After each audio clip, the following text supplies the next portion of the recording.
Amon-Ra St. Brown, probably one of the most undervalued players in all of fantasy football. If you talk about cost of entry and the ability for that player to earn their value and more, explode from their ADP, maybe triple, quadruple their ADP, win a league, Amon-Ra St. Brown. Player Spotlight.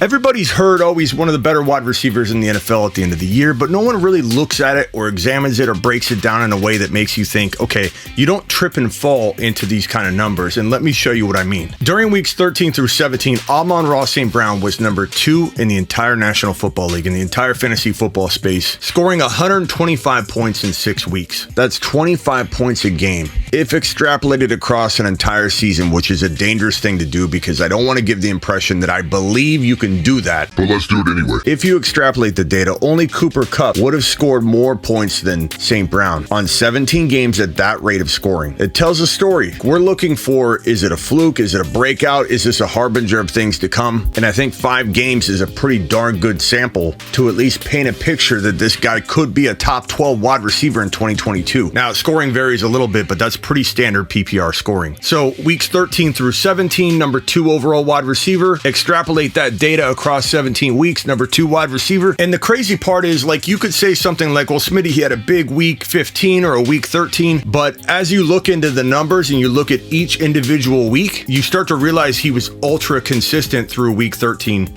and 17. Let me show you what I mean. If you isolate down again to weeks 13 through 17, he's number 2. Let's go from week 14 to 17. Dude's number 4. If you look at just weeks 15 through 17, he's number 1. Looking at just week 16 and 17, he's number 3. And looking at week 17 alone, he's number 2 behind Jamar Chase. So it's not like you're taking a certain range of games and saying, oh, well, if you include all this, he ranks high. Yeah, you could narrow it down to each game from week 13 down to week 17, and the dude's a top 5 wide receiver. And I'm not even including week 18, where he had 10 targets, 8 receptions, 109 and a touchdown. I'm leaving that out because most people don't play week 18, but if you included that, these numbers are even more head-scratchingly amazing. But the most impressive stats are the targets and receptions. 12, 12, 11, 11, 11, 10. Those are the targets weeks 13 through 18. Double-digit targets across the board. And look at those reception totals. 10, 8, 8, 9, 8, 8. He scored 1 touchdown in every one of his final 4 games. Now, some people are going to say, Smitty, there's a lot of injuries. They were force-feeding him.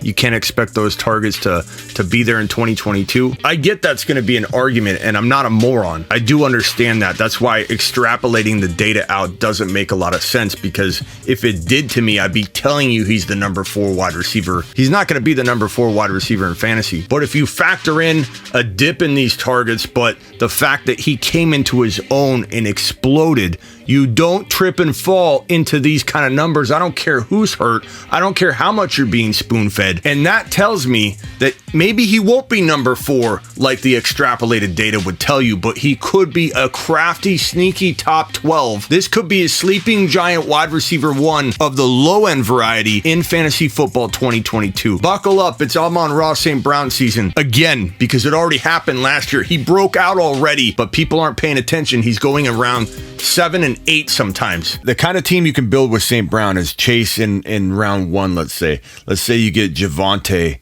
in round 2. Let's go early ETN in 3. Add us all you want.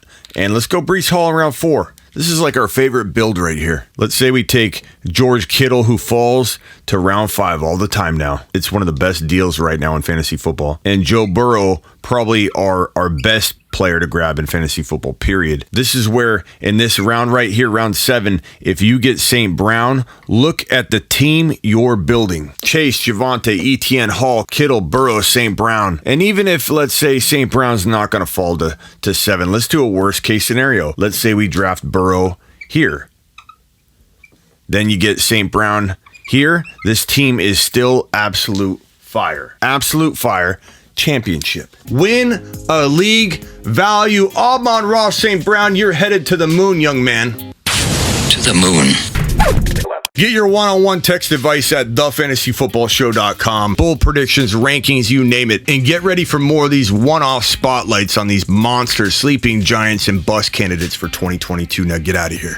This is the Fantasy Football Show with your host, Smitty.